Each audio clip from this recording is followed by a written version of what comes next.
Kopfsalat 1,59, Rispentomaten die Schale 3,49, Fenchel das Kilo 3,99. Der Eisbergsalat zu 1,59, das gilt heute als Discount günstig. Preise, die einem auf den Magen schlagen. Das Problem, essen muss jeder und deshalb merkt auch jeder die Preisexplosion. Ja, dass die Einkäufe auf jeden Fall teurer sind, fast doppelt so teuer als vorher, dass ein Wagen voll schon an die 150, 200 € sind, obwohl man eigentlich damals in günstige Läden gegangen ist. Die sind aber mindestens genauso teuer bis doppelt so teuer geworden.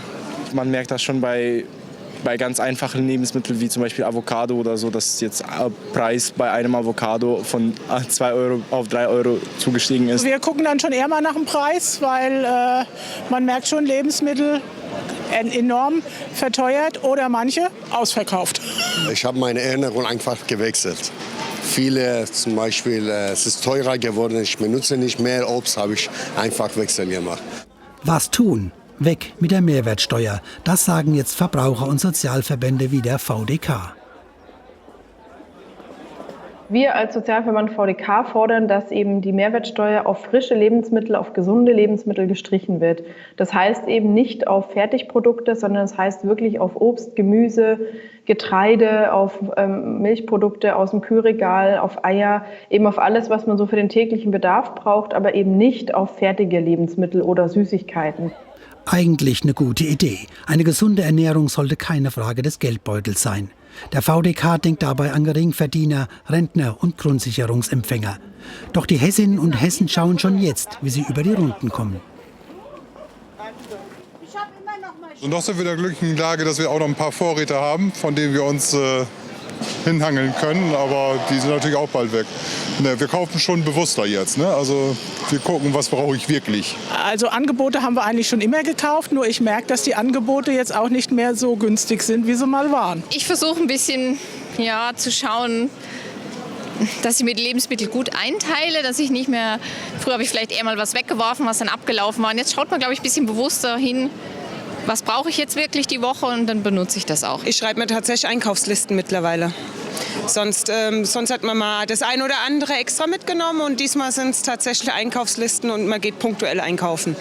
Dennoch kommt man nie unter 100 € bei vierköpfiger Familie raus.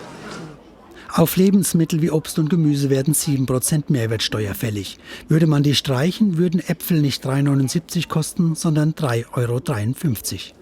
Das Wichtigste ist eben natürlich, dass auch diese Mehrwertsteuersenkung stattfindet und weitergegeben wird an die Menschen. Natürlich kann man sagen, 7% ist nicht die Welt, aber für Menschen, die wenig Geld haben und die eben komplettes Geld auch für den alltäglichen Bedarf ausgeben, ist 7% auf jeden Fall besser als nichts. Doch wie soll das finanziert werden? Der VDK bringt die Vermögenssteuer und große Erbschaften ins Spiel. Wir denken tatsächlich größer als Sozialverband VDK und wollen wirklich an die ganz großen Vermögen ran. Das wäre für uns das Wichtigste. Und es ist ja auch nicht so, dass wir Leuten nicht ihre Vermögen gönnen und den Reichtum bekämpfen. Wir bekämpfen die Armut und das ist wirklich wichtig. Doch es gibt auch noch einfachere Möglichkeiten. Die Umsatzsteuer auf Grundnahrungsmittel auf Null abzusenken, ist ein sehr guter Gedanke. Das kommt sofort beim Verbraucher an und das Umsatzsteuerrecht kann mit unterschiedlichen Umsatzsteuersätzen umgehen.